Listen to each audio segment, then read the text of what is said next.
So, in today's video, I would like to give how to solve a simple physics problem using Scilab. And the problem we'll be tackling today is solving or analyzing four-bar linkage mechanism. So, here's the problem. As you can see here, this is a simple four-bar linkage mechanism. You may be familiar with these kinds of mechanisms if you are doing a mechanical engineering degree.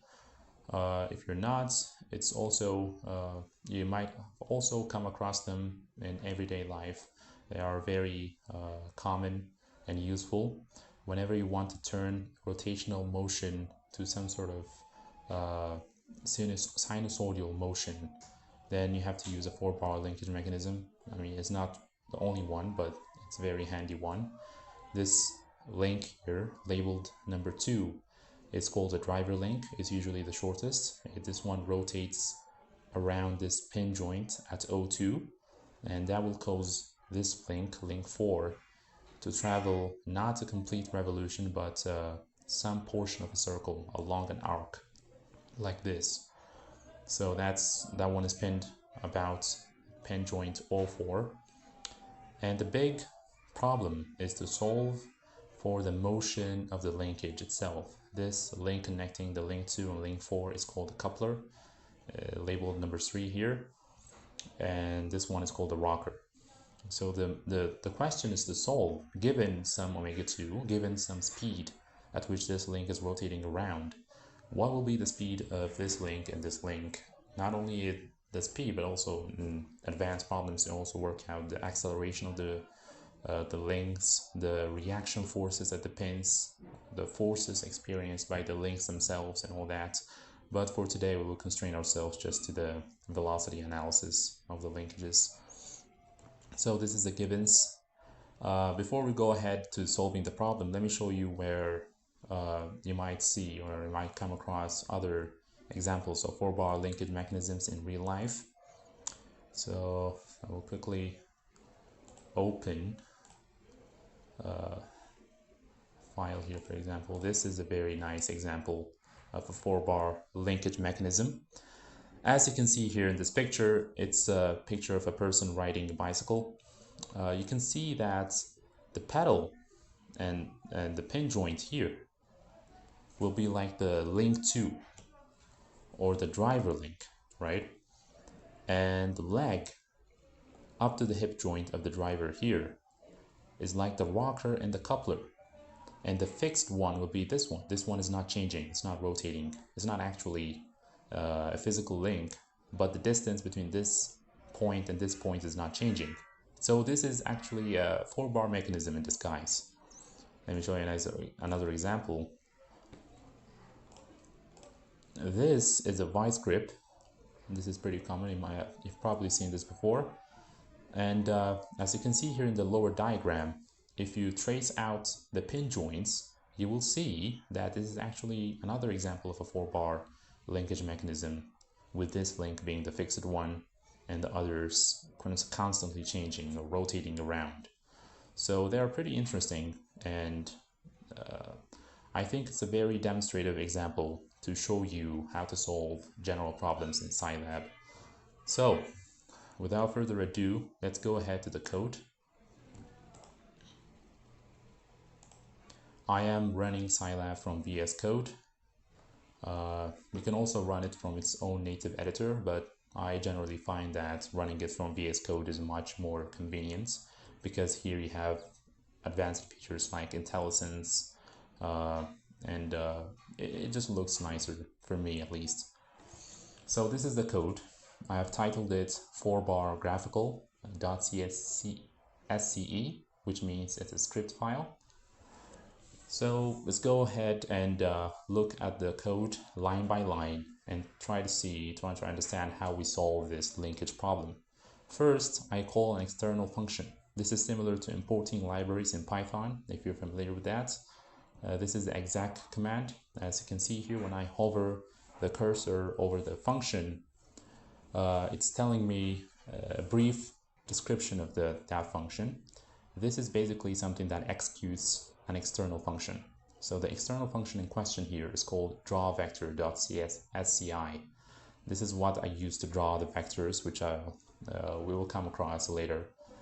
So first I will define the givens. Like in any other problem you've probably done before, whenever you're doing a math problem or a physics problem, you have to define all your givens, and we do it neatly here. L1 is 10, L2 is 4, L3 is 10, L4 is 12, and these are all in units. Because they're the same units, it doesn't matter. I don't have to define the units. Theta 2, this one matters because this one is in rad per second. Let me show you the question and the code side by side so that it will be clearer.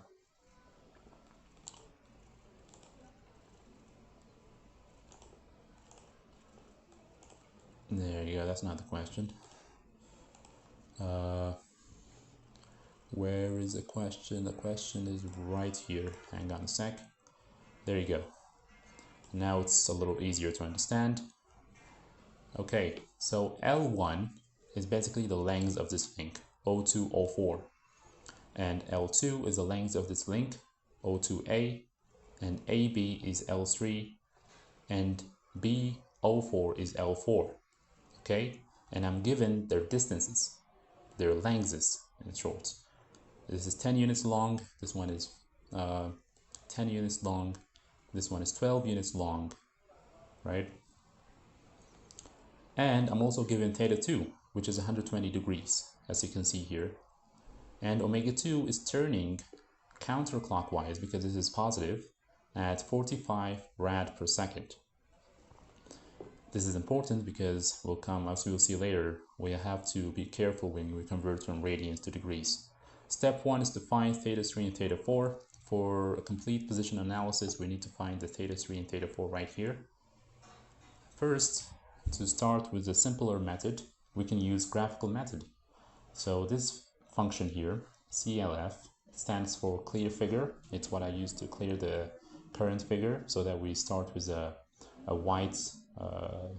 nice white graphical window. And SCF stands for set current figure. I am opening a graphic window and setting its label to 0.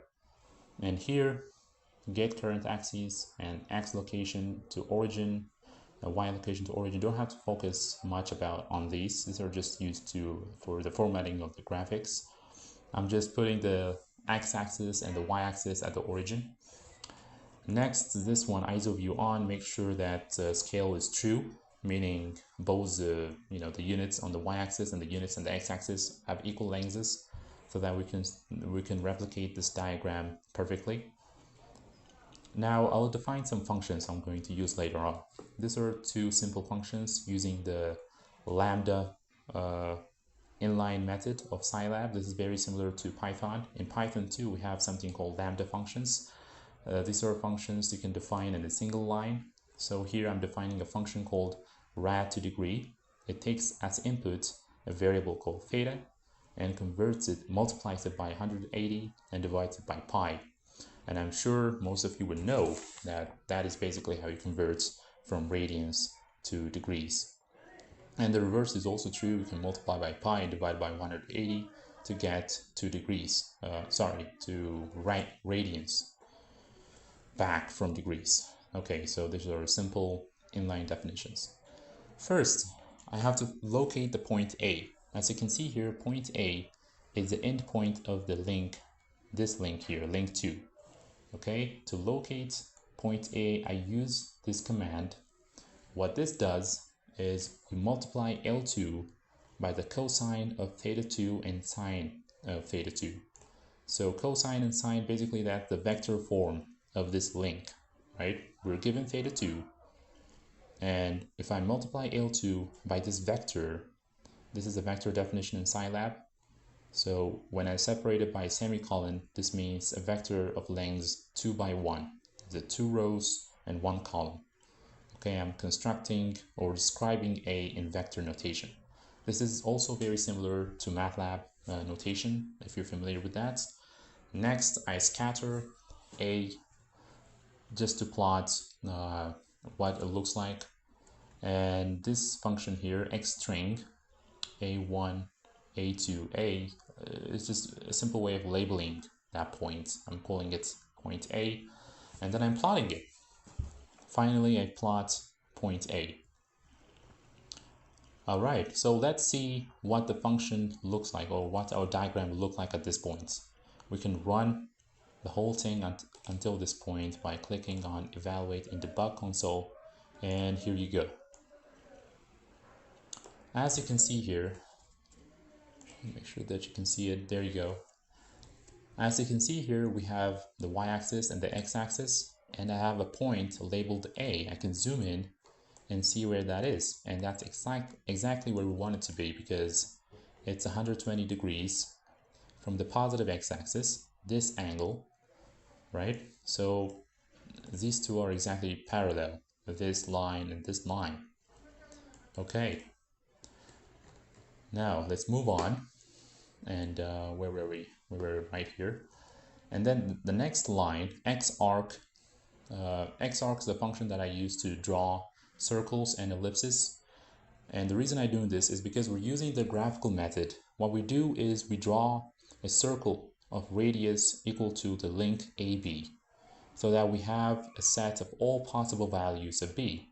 And then we also draw another circle about O4, this time of radius length 4, to find the possible values of B from this perspective. And then the intersection point must be the place where B is located. So when I do that, when I plot xarc, let me do that quickly. There you go. This draws a circle, all right? But if I do it like this,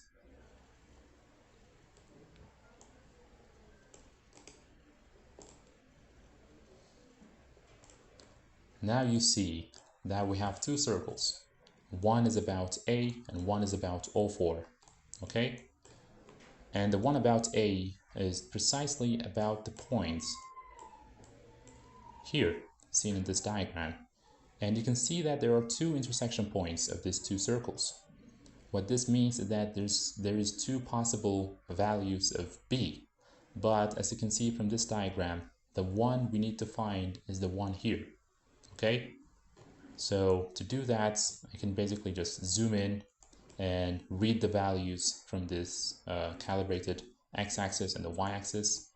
And when I do that, I find that B is precisely at the points, there you go, 4.785, 10.79.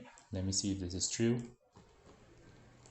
If you zoom in on this diagram, you can see that's somewhere in the margin between 4 and 5, 4.785 and 10.79. There you go. This is also correct, because this is, I don't know if you can read this in the video because the resolution of the graphic window is a little sketchy. But anyway, once we have point B, once we have located point B, the task of finding the other angles, the theta 3 and theta 4, will be very easy. All we have to do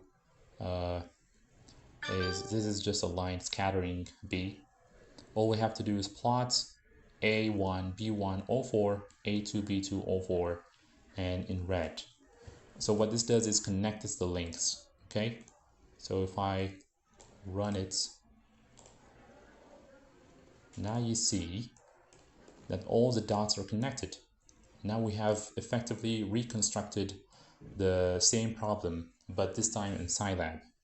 But this time we know the precise point of our B point, which is the connection point of link 3 and link 4. Now to complete the question and solve for theta 3 and theta 4, all I have to do is find this lengths between A and B, the vertical lengths and the horizontal lengths, right?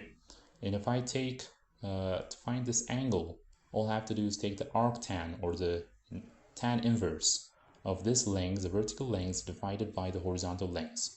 And that's precisely what I do in the next few lines here. So what I do next is I subtract A from B to find the vector AB. Remember, both of these, A and B, are vectors. As you can see here, when I highlight it by the cursor, it says 2 by 1 double. And it gives me the location, the precise location of the points. And then I can simply define theta 3 by saying arctan, or A tan stands for tan inverse, as you can see here. AB2 divided by AB1. When I'm saying AB2, this is literally saying the second index of the vector AB divided by the first index of the vector AB. So I'm dividing the vertical distance by the horizontal distance and taking the tan inverse of that. So this will give me theta 3 in radians. Remember, as I said before, we have to be careful when evaluating these angles, because whenever we do some built-in function with Scilab, the result will always be in radians. We have to convert that to degrees. So I overwrite theta 3 with this value, rad to degree. So rad to degree is a function of theta, as you can see here when I highlight it. When I put in theta 3, now I get it in degrees. Okay? So if I click on my debug console right here, you can see that I've calculated theta 3 to be 47.19 or something like that degrees. Okay? And also theta 4, I do the same thing for theta 4. I subtract all 4 from B. Both of these are vectors. It's the same precise thing that we did before for theta 3, and I label it, I convert it back to degrees, and we get theta 4 to be negative 64.2 degrees. And you can see this is correct because you can intuitively feel that theta 3 must be positive, right? And theta 4 must be negative, as you can see from this figure. So yeah, we have a very good approximation of the actual results only using graphical methods. Remember, I didn't solve any equations until now. All I'm doing is plotting lines and circles and finding intersection points and then finding angles from them. This is how you solve the linkage mechanism using graphical method. And the next part will be to solve for the velocities. Right? Once we find theta 3 and theta 4, we will title the graph as position analysis of fourbar using graphical method. Right? Let me show you what that looks like. To quickly run this whole code, I can use exec command, and I'll put in the relative path here. And -1 is just a little thing that I use. Alright, this is not the one I'm interested in. I am interested in this one right here. So this is our results for the position analysis. So this is what the linkage, this is the actual reconstruction of the given problem. Alright, this is our title here. Due to this code right here, we said title position analysis of fourbar using graphical method. And here it is our title. And here's our linkage mechanism in red. Right?